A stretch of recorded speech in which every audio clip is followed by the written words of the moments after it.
Hi, Big Tractor Power fans. I'm here live at the start of the 2020 wheat harvest here in Western Kentucky. We've got some big John Deere S790 combines out in the field, and I'm going to be jumping up in the cab here with my friend Matt.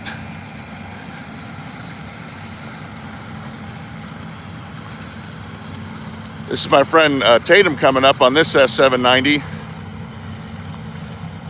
I rode with him last year. He was out running a John Deere 4840 on his dad's farm, planting organic soybeans. See this big 45-foot header? FD145 MacDon. Hi, everyone.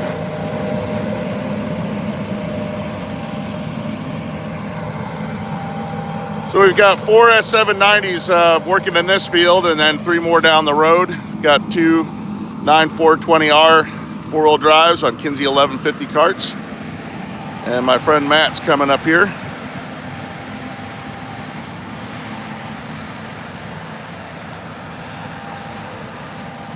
Hi, Caden. Hope everything's good in Alabama. Hello to California. Always great to see where everybody's from. Got Duke from Virginia cutting wheat right now too, watching us. So we've got Matt coming up here. Hello to Isaac in Indiana.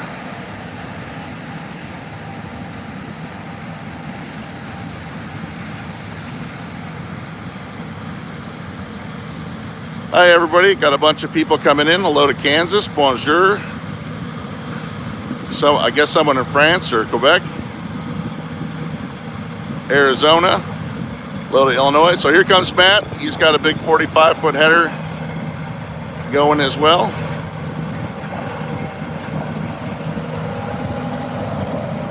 He's got a big FD145 head, and we'll climb up in the cab.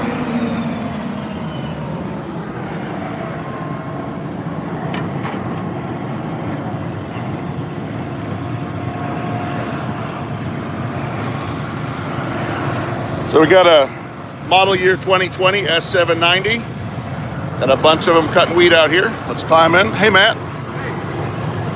Long time no see. That's right. Happy wheat harvest. How you been? Doing well. Put my camera down here. How's the harvest going? It's a little slow. Wheat's pretty tough. And so far, it's going okay. Well, we got someone on here from Paris, France. I just saw someone from Paragould, Arkansas. We got someone from Maine. Isaac is saying hi to Matt. Hello.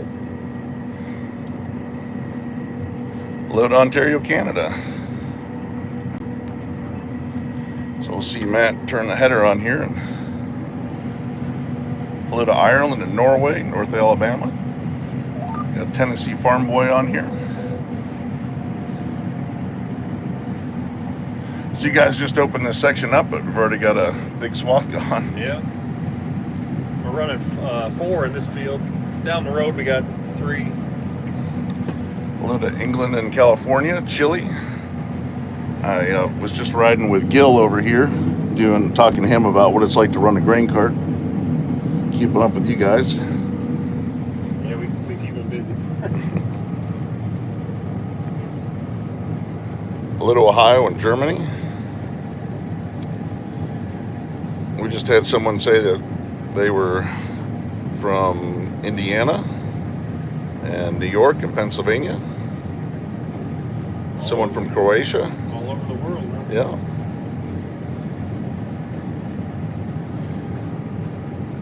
So how's the wheat doing so far? We had a couple frosts on this in May, which was unexpected. Yeah, it hurt the yield pretty bad. This field actually is better than the last, about 10 bushels per acre better. So we're hoping that the later maturing varieties will do better because they weren't at a crucial, growth stage when that frost hit it. So we'll see. We just had someone say hello from Greece. Someone was asking, can any farm get this big? Well, if you make the right choices and management, you definitely can. This is a family farm. I know people are always amazed you got all this big equipment, but Matt is an employee of the farm, but you've been here quite a few years now. Yes, it's 2006.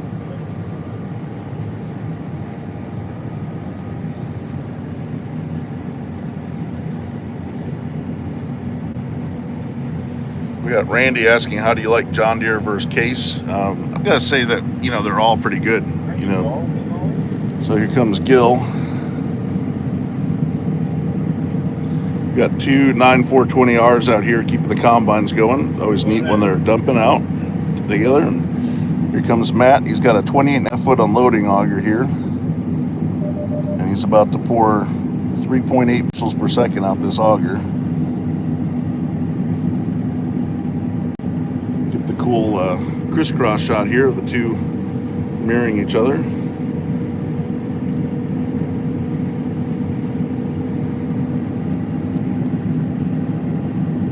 It's always fun getting to do these live streams to kind of show everybody what's going on in the field, and it takes quite a few hours to actually film these machines and get all the shots that you see in a produced video. So it's always nice just to ride along and see what's going on. We're facing a little bit of weather. It's actually been raining all morning in town, and even with a thunderstorm, but it's still dry down here today. It'd be nice to get some sun. At least we got some breeze to dry the straw out, but it's we need a little sun. It looks a little tough this year. Yeah. So one of the things that's been going on this spring is we've had a lot of rain, and the last few days have been nice. It's been good for cutting wheat. But Matt, who does the spraying here with two other guys, they put a lot of ruts in these fields this year, and we can see there's still some standing water right here. Of course, we sprayed 4 times, and you know, every time running down the same tracks, they dig deeper and deeper every time. So it's not ideal, but you got to do it. So here we can see we're going over a little bit of mud and water, but the combine can handle it.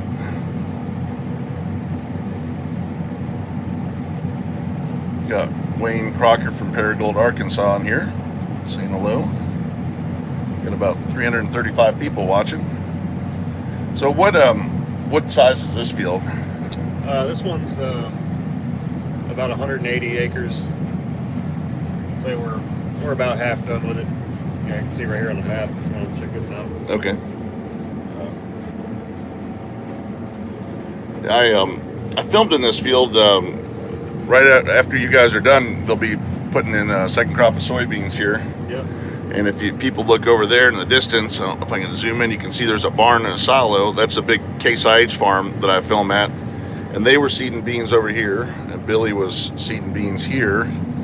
And I was trying to get them both, and they would stop over there to fill up. And I thought, well, I'll go get Billy. I got over here, and Billy's filling up. And I kept on going round and around. There's a little town on the other side of these trees trying to get both, and nobody was cooperating that day running.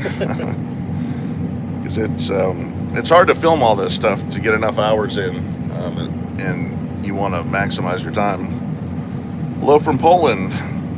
Especially trying to get that perfect shot. You want to, it takes a long time. Sometimes right after you leave, there'll be a perfect opportunity to get all the combines lined up or something, and you're not here. Right. The good thing is Matt's got a drone now, so he's going to be able to help me out and get those shots, because I wait around and. Yeah, I'm still waiting for a good opportunity to get all 7 in a row, but it never seems to happen. Like, we're always split up like this, Oh, it'll probably happen at some point this season. Yeah, it usually does. I liked it yesterday on Instagram. You shared a picture where usually also when you guys park, someone always parks off from the line or the opposite direction. It never fails. There'll be a rain cart in between 2 combines. Yeah, it's hard to. Yesterday it worked out perfect. People are going to say, oh, there aren't 7 combines there, but they really are. So if people want to check you out on Instagram, where do they need to go? I am Matt 567. So it's I, then A as in Adam, Matt 567 at Instagram. Yeah. We can take a look here at this 400 bushel tank filling up.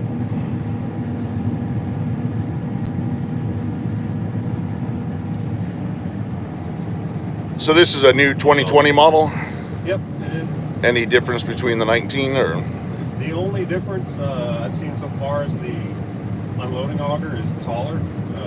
It's the same length, but I think they changed the pitch of it. I don't know how much higher, but it's probably about a foot, I'd say. So does that help a little bit just to get the clearance? And yeah, I get better clearance, and like going through, little ditches or washouts and stuff, you don't risk hitting a grain cart or anything like that. I mean, that makes it nice. It's a little harder to judge the distance of it, like if you're dumping in a truck, the trucks are a lot lower than the carts, but it's better to be higher. So we also can see you're running just about 3 miles per hour, a little over. Yeah. But this is a lot of wheat, 45 feet of wheat. If you get into a 100 bushel crop, that's a lot to put through this combine. Yeah.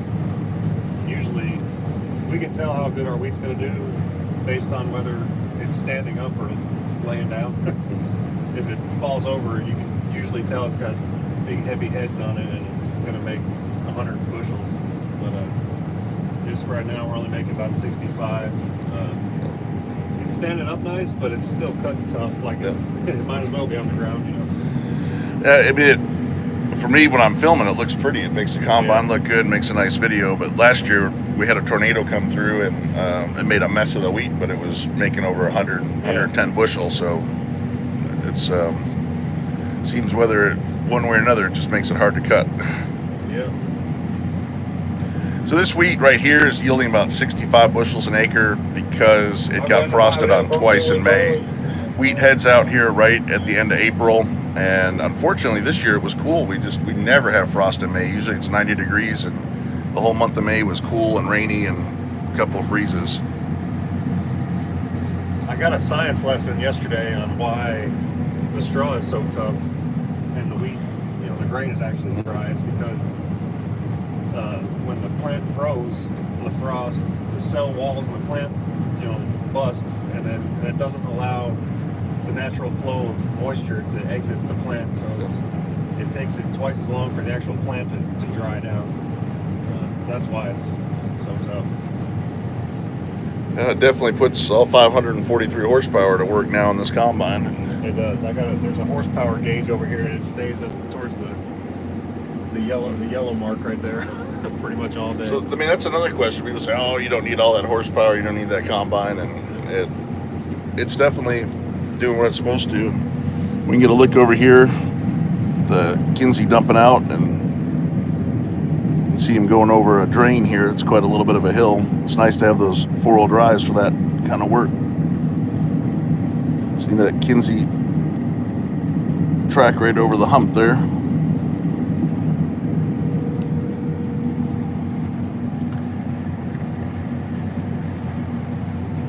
So I appreciate everybody tuning in.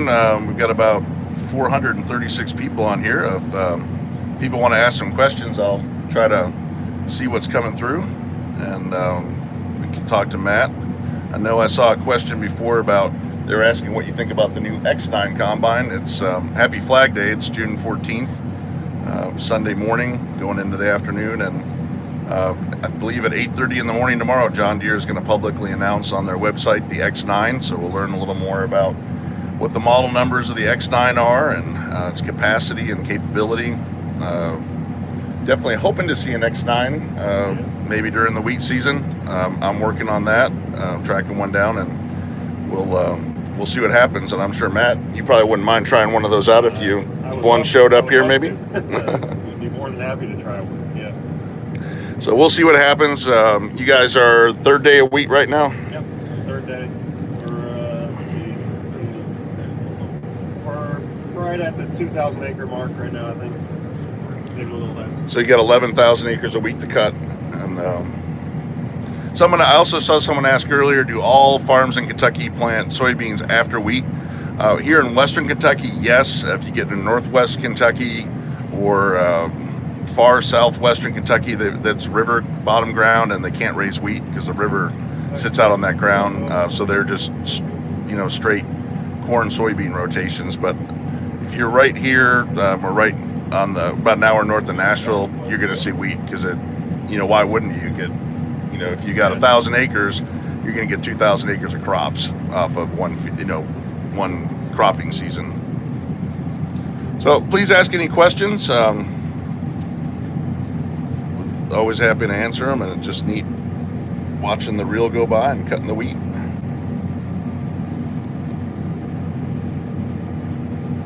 Yes, this is a model year 2020 S790. There are 4 of these out here with MacDon FD145 heads. Someone just said they're demoing an X9 in the Panhandle, so we look forward to hearing more about that when John Deere is ready to let the info out tomorrow. Oh, look, 1999 Lexion. Those are good combines. You know, the first Lexion combine sold in North America was sold about 40 miles from here near Madisonville, Kentucky. We got someone asking about how was the switch to the John Deere planters this year from the Kinseys. We really liked them. There's no issues or anything like that, so I think we'll stick with them. So I filmed Matt filmed, and what it takes a little time to produce a video when you want to get in a lot of detail. So I put out a video every day, and I just have not gotten a chance to produce the corn planting on this farm yet, but I'll try to get it out here hopefully in the next week.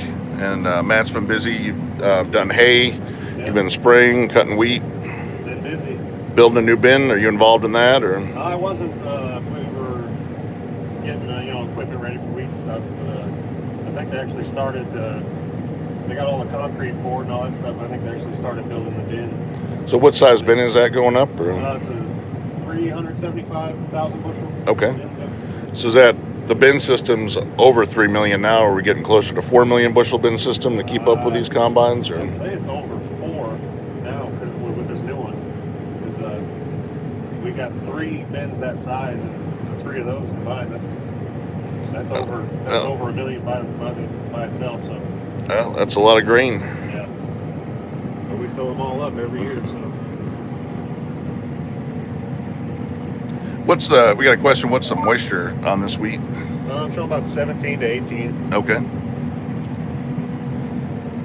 I'm afraid we're going to get some moisture by the look of those clouds over there, but we'll see. Now, who's the guy that made all these sprayer ruts here?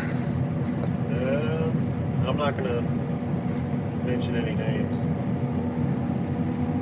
Matt does, the farm's got 3 R4045 sprayers, and Matt and 2 of the other guys that are running combines out here do all the spraying, but they got to go when they got to go to get it applied. Yeah. Big Mac, yep, I've heard about those X9s down there. We'll be seeing what we can see pretty soon. Load of senseless, hopefully I'm saying the right fabrication. Why does the farm run MacDon heads over John Deere's? MacDon, I guess they came out with the first draper head out here, and we've just been running them ever since. This is before I ever worked here, but they used to run the conventional auger headers, and they you get into tough wheat and beans, they don't want to feed very well, so they tried a draper header and haven't turned back. They just stuck with MacDon because they're great. No, I remember it was the 2004 wheat harvest here. They got their first draper head in 2003 and tried it out. And what the farm used to do back in the early 2000s, late 90s, they ran stripper heads. They had Gleaner and Massey Ferguson stripper heads, which simply sweep the grain off the wheat and leave the straw standing. They would do that like the first week of harvest, and then switch over to 35-foot Deere platform heads. And then once these drapers came along, that was it. That's all they run. Let me see Gil over there. Is he gonna come more? But there was that 2004 season, there were like some stripper heads running. There were still one platform head running in MacDon, so it was leaving a weird pattern in the field. There's some farms in the area still running stripper heads. Yeah, I just filmed at one farm that's using a John Deere swather to swath the straw down and bale it.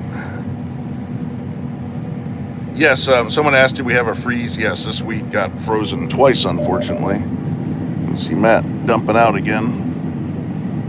I'd say you guys are going to get 1,200 bushels on that. Yeah, he's going to get a good one.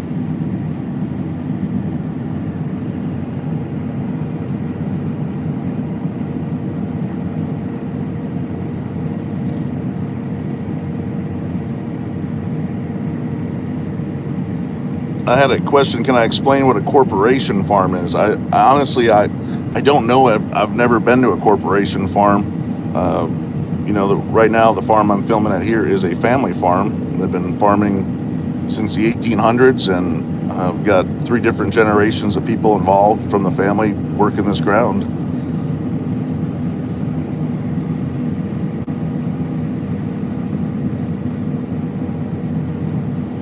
So Gil is filled up and ready to go. So I talked to Gil, filming him. Is it tough when you got this 45-foot head out there to kind of keep things lined up? Or it is. You got to get pretty close to the edge there. You got a good driver like he is, you don't have to worry about it. But someone without experience, it kind of gets a little nervous. We've had some close calls.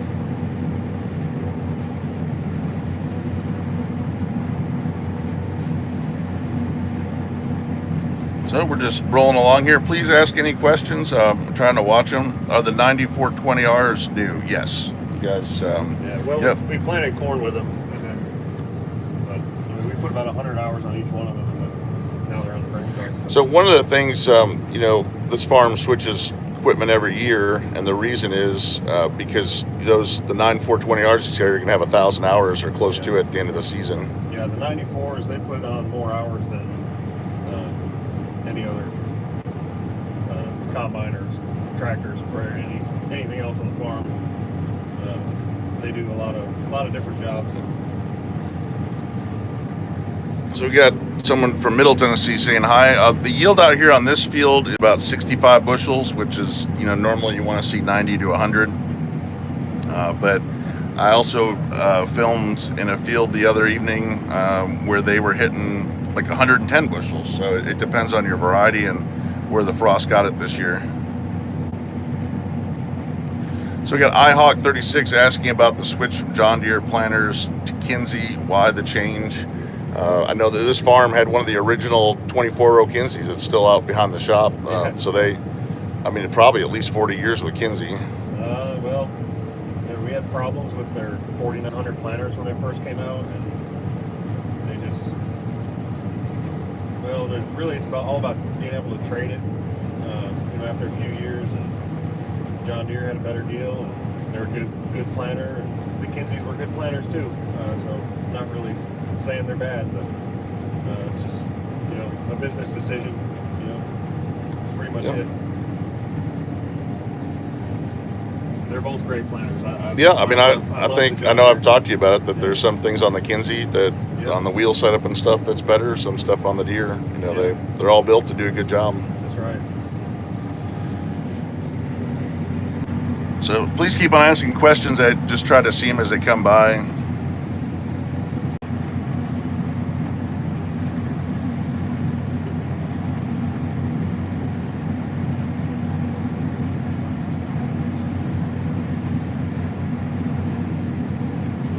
So I know people are always asking, is this leased equipment? Is it purchased equipment? I don't really like to get into the business stuff, but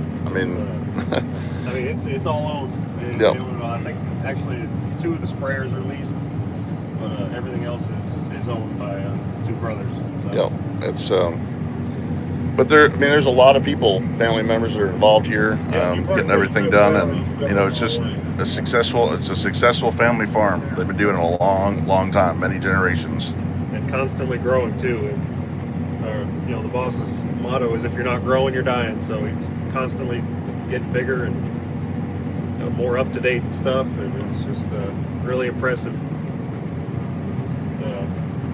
operation. It definitely is. It's neat to see this, but it's also, this isn't, running big combines like this and these tractors. It's not about showing off. It's about getting an industrial size job done, and efficiency is the main goal. That's it. If you're not efficient, you're not making money. So it's just about getting across these acres, and actually you probably could use another combine out here and things, but they maximize what they can do with these, what they got here. Yeah, wheat is, like I said, making 60 to 70 bushels. we could have another combine and still stay ahead of our truckers. You know, like they're actually having to wait for us, which is unusual. So someone asked how you like this S790. I mean, you've been running these since 18 now, so 3 years in the 790s. Yeah, 790 is a great combine. I love it. You know, I started out running when I first started working here, ran a 9860. You know, every year trading, upgrading, getting the bigger ones. Oh, so that's the next week. I just saw 3 go by. Are you getting an X9? We'll have to. We'll see. We'll have to see. You know, are they available next year? I think John Deere is releasing a limited amount this year. This farm has always, since I've known them, when I first visited this farm 20 years ago, they were running 9610s, which were the biggest then, and went to 9750s, 9860s, 70s, then the 690s and these. So I definitely wouldn't be surprised to see an X9 here, but it just depends on, you know, what's available and what they decide to do. How many acres a day can these combines do? So there are 7 of them here, and Matt, about 1,000 acres a day. Yeah, give or take, depending on field sizes and how the wheat's cutting and all that. There's a lot of variables that go into it. But on a good day, you got good cut wheat, sun's out, you know, 150 to 200. Yesterday, I think I did 125. The first day, I did 140. It just depends, you know, anywhere from 100 to 200. No. It's and if you want to see more about this operation, the video, this is a live stream, but the video posted on Big Tractor Power YouTube just before this, it shows all 7 combines, and I talk about the 1,000 acres a day they cover. And if you watch that video all the way to the end screen, then it'll show you the full season. You'll see the tillage. So this winter wheat out here that we're looking at right now, it followed corn last year. The corn is shelled in August, harvested. September, they apply fertilizer, they disc all the ground, harrow it, start seeding October 10th, hopefully finished by Halloween. Then Matt comes out here and starts spraying in January. They put 4 applications on from January to May, and then you guys start cutting, and then the beans come on. But I've got that whole process, on Big Tractor Power YouTube, and I think it's just called a full season of wheat, if you want to see all the equipment. Yes, this farm has always used the MacDon draper heads since they really started pushing them. The first one showed up here in 2003. We demoed a John Deere draper last year, 45 foot, and it did a good job. We really wanted to run it cutting beans, because anything can cut wheat, you know. Beans is really where you put a header to the test, and we didn't get to try it, but maybe we will this year. We'll see. But it did a great job cutting the wheat, so I mean, I'm not knocking the John Deere. You know, I don't know which is better, but we really like the MacDons. They do a great job. So someone just asked, why are you driving so slow? We're going 3 miles per hour, but I'm going to zoom in here and show those indicator bars again. So just tell us about the speed and what those bars up there above the 2100 tell us. And there's, I mean, places in the field that the straw is really green, and you know, it's really tall, tough straw, thick, and the horsepower is about maxed out at, you know, 3 miles an hour. This is so that first bar there where the green and the yellow is, so yeah, it's right at the top of the green, and you don't want to be up in that yellow and red too long. Usually I try to push it in the yellow a little bit. You know, you're maximizing your horsepower. Sometimes I'll not be paying attention and it'll go up to the red and I get a low engine speed warning. Yep. Like right now, this spot here is cutting pretty good, so I'm doing 3.5, and it's not hurting it. But like right now, it's getting up by the red because I got hit a green spot. You know. Yep. So a lot to keep an eye on. Yeah, this wheat's not like it is out west. Well, the yield's about the same, but the straw is a lot tougher. And you got to cut it green or as soon as you can, because weather like this, I can blow it down, and you're gonna put beans in it. Now the air seeders aren't here; they're just down the road in a 1,000-acre field. Yeah. I imagine. Yeah, we finished that field. We finished that field this morning, and they're planting it. They're probably 500 or 600 acres behind us with the planters.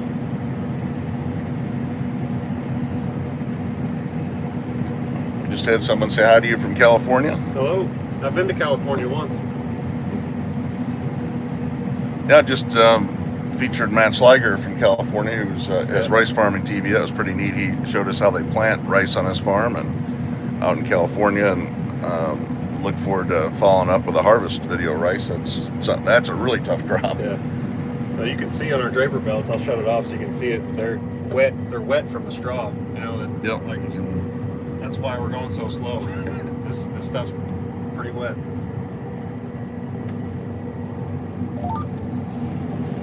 Matt, what's your favorite farm on the job? Or favorite job? Job on the farm. Probably harvesting, running combine. I enjoy harvesting corn. That's probably my favorite job. Planting and harvesting corn is probably my favorite. So you do a lot of jobs. I mean, you're on the farm 12 months a year. So if we start out in January, you're spraying. You're working all winter on welding repairs in the shop, which are here on the channel, and then you're getting the corn planters ready. In between all that, like I said, we're spraying and planting, and then we spray again, and combines, mowing hay, baling hay. I run a disc. I do pretty much every job. Every job there is. Except for anhydrous now. You don't miss that. I got out of that, So when anhydrous is going down, Matt's spraying the burn down to the head of the planter. So yeah, that's one job I got out of. Anhydrous is really tough stuff. It wasn't my favorite anyway.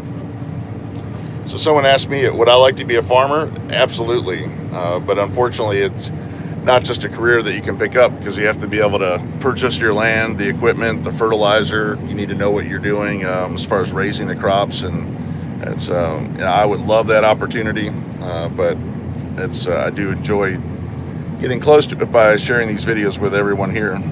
What's the capacity of the Kinsey cart? 1,100 bushels. You can heap about 1,200 bushels on it, and this farm likes basically that 1,000 bushel cart, because the trucks haul 1,000 bushels away. You can get those big 1,500 bushel, 1,300 bushel carts, but then you got a half a truck. You fill one truck, fill the other half, and then it's sitting there waiting. They want trucks nonstop back and forth to the bins. Yeah, if a truck's sitting in the field idle, it's downtime. Someone just asked about field view. Do you use field view? We do. That's right up here on this iPad. Yep. It's just a secondary way to collect data. Of course, we use both the John Deere and the Climate, but it's always good to have a backup. Definitely a lot of computer, a lot of technology, all touch button. That's something John Deere really excels in, is just all touch button controls. So now we're coming over one of my favorite things that just frustrates me so much when I'm filming, because I want those perfect passes. But I think they frustrate me more than you. Trust me. So here we are. We got, is this like a French drain? Is that what it's called, or something like that? It's we actually call these risers. It's drainage tile. It's to help stop erosion in the field, like there used to be. Usually you put them in like low spots to drain the water out. And we do that too, but a lot of times we use them to stop erosion. Like there'll be a washout or a ditch, and instead of the water running over top of the ground, when you get a heavy rain, it goes in the riser and goes underground, so it doesn't wash the field away. So we're kind of bouncing over this here, and this is how I always know, that this farm kind of has your own style of crafting the field here, and that riser is one of them. But it just, when you're trying to get these perfect shots for videos, you're like, oh no, they hit a riser. But especially in corn, that's got. I mean, it's hard to follow the rows around these things sometimes. Sometimes you just got to go across them, but it's I mean, they're kind of a pain to go around and all that, but they do stop erosion, so that's the main goal. Hey, look, the sun came out for a minute. All right. We could be in the eye of the storm, brother. Look at over there. But yeah, those risers, I mean, they're definitely effective. But I was running my 4786 pulling one of the Harrows, and I came up on one of those, and unfortunately I drove over the top of the Harrow. So I think I've seen you maybe clip one of those pipes before. Yeah, we hit it with the sprayers a lot, because you go over that with a sprayer, you got 120 foot, and the boom comes down, and it'll tap them or hit the pipes. But So people are asking if do you bale straw out here. That this farm does not bale the straw. So you can kind of look out there and see the straw laying there. They're going to plant soybeans here this afternoon, and that straw serves as a mulch, and it also helps build up organic material in the ground. So the straw is much more valuable to the farm for that soybean crop that's going to be growing out here in a few weeks to be right out there and not baled up. Now, some farms do bale it here, and I'm actually working on a video series right now on a farm that is using a stripper head and a John Deere W150 swather, and they're swathing all this straw long. So we'll be talking about that pretty soon and showing the big baler. that too, all of our manpower is used harvesting the wheat. We don't really have the people or the time to bale the straw. So you got 15 semi-trucks keeping up with all this, and then there are 3 60-foot air drills planting the beans. You've got 4 of these cart tractors, 7 combines. That's a lot of people involved. Five tenders, seed tenders too. So you can count that. Yeah.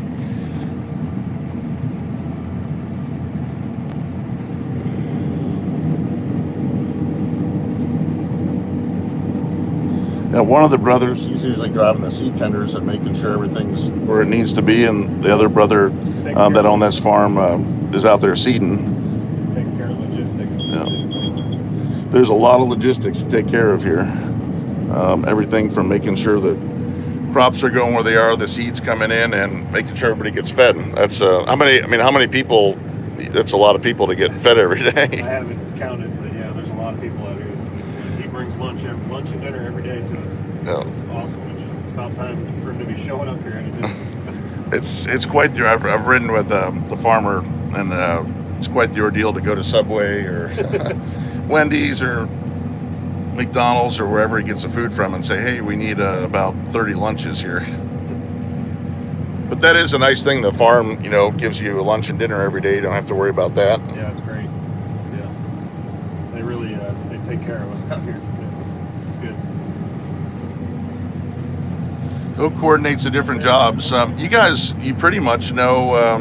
You just kind of everybody goes with the flow. You've been doing it a while, and yeah, we've all been doing it for years. We kind of just have our own jobs and do them.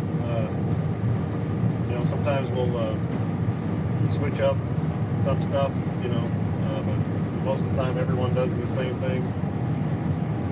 So we can see you've got a radio in here, but there's not a lot of chatter on here. Everybody just knows how to work the field. You do it the same. You cut the field the same way every time. Yeah, pretty much it.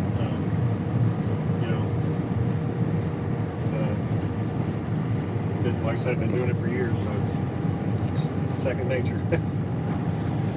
Well, we've had just saw it jump up to 600 people on here. That's pretty cool. People watching from everywhere. Let me know where you're from. I'd like to just kind of see where in the United States or Canada you're from, or what part of the world. It's just really cool when you see people from Ireland and Australia and Poland and Brazil.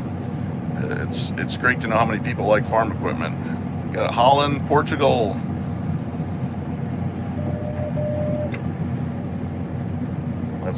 That's great.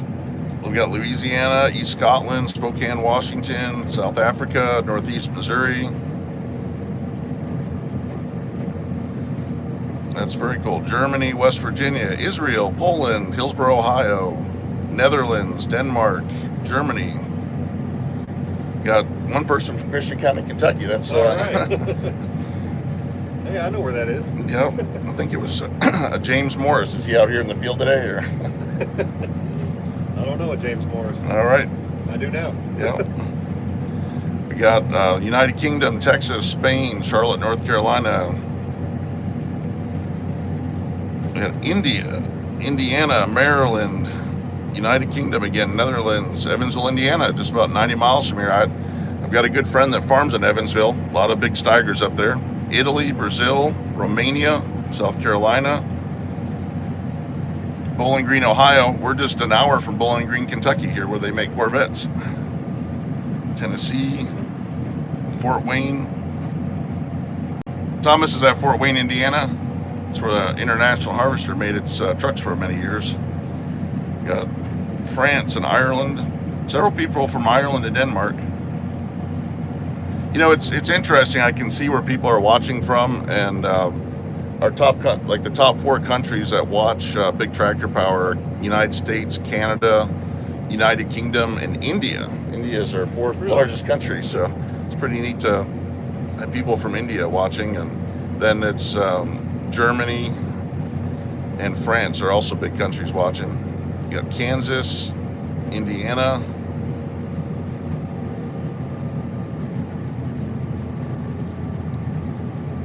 Columbus, Ohio. They're about 3 weeks out from wheat harvest, they say. Scottsville, Kentucky. That's not too far from here.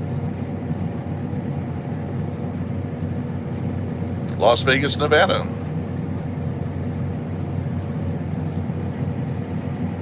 What kind of so we got a question here. What kind of fuel usage?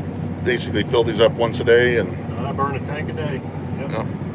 I work from we usually start up about 9 o'clock in the morning and run till 9 or 10 at night. It's about a 400-gallon tank, 330 gallons, something there, I think. Somewhere in that area. I'm not really. I tried to memorize the sales brochures, but You're the statistics man. yeah, I gotta. When you hear me saying this is a Class 9, 543 horsepower combine, I got the sales brochure open on my desk as I'm reading that, because I remember a lot of it, but I don't know all the details. I have not been to Fithian, Illinois. I do like to get up to Illinois. I have a lot of friends helping me this year. I have a good friend, Bill, who's Flatland Farmer on Instagram. He's filming in the Champaign area of Illinois for me. My friend John is filming all over Wisconsin for me. He's Rovin Farms and Photography on Instagram. I've got Harris Photography from Arkansas helping me out filming Michigan farming photos on Instagram. He's getting a lot of Michigan footage for me. Friend Riley in Montana is getting some footage up there. Kevin Keenan up near Rochester, New York, where I grew up, he's filming for me. All these guys are on Instagram, and it's great. Also, Farming Photography, great Instagram page. He films for a lot of the big companies, but he's been sharing some footage with me from the United Kingdom, and that's just awesome to see farming in other parts of the world and to be able to share it.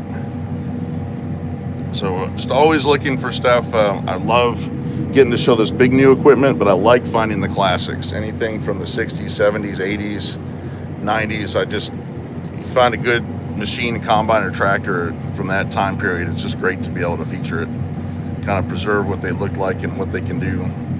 And having all these other people helping film is just knocking a lot of things off my wish list to feature.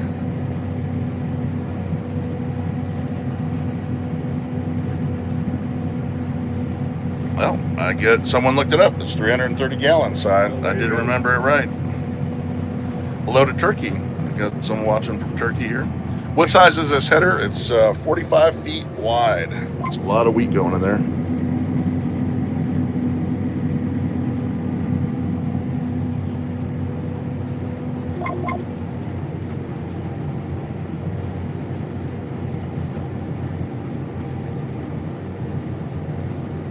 So looks like we finished up this section. How big is this field again, Matt? Was it 180 acres? Yeah, this one's 180.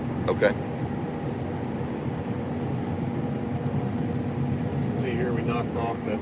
There's a couple passes that that combine's getting the last 2 passes there, but we're working our way to the right. But this last section here will be done. And just across there, if you look, there's a little bit of a grassway. There's a big field over here, and that is the Case IH farm that I film at. This is a big block of ground. We're in South Christian County, Kentucky, and so you've got a big field over here. I'm not sure the size of it, but it's big. That one there, I'd say that's probably 700 to 800. Yeah, and then the next field over from that one is 1,000 acres that Matt just cut yesterday. Yep. And then there's a fence line between that 1,000-acre field and the farm with the 700-acre field over there. They got 3,000-acre block, just one big field on the other side of that. And I've filmed out there several times. So just a lot of wide open space in this part of the county. And interestingly, just up here where these trees are, that is Fort Campbell, Kentucky, home of the 101st Army Division. And there used to be that 3,000 acre field that's about a mile down the road here. It's used to be a 6,000 acre field before Fort Campbell was built in, I think it was 1941. So they took about 3,000 acres of that to add to the military base. And that, I can't imagine in the 1930s farming a 6,000 acre block. That's probably a lot of mules and horses and some steel wheel tractors. Yeah, that would have taken a long time. But you know, when you ask someone that down here tobacco is a big crop and that raised 1,000 acres of tobacco, and they say just take it one plant at a time.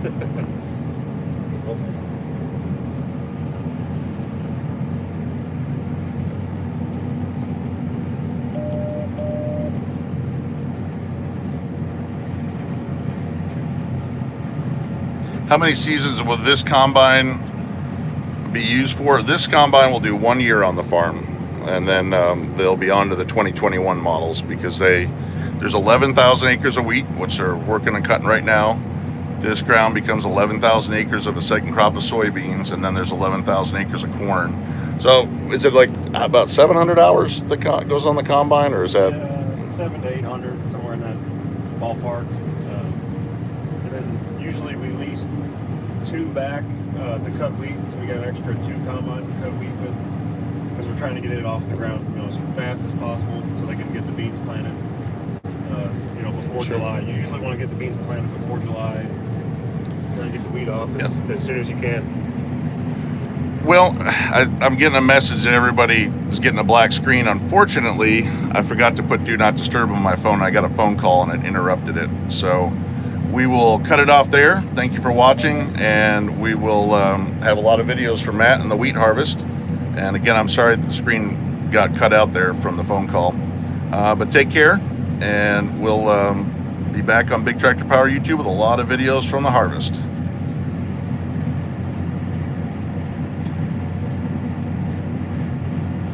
Take care. Sorry about the screen, just a technical difficulty, but again, thanks for watching Big Tractor Power.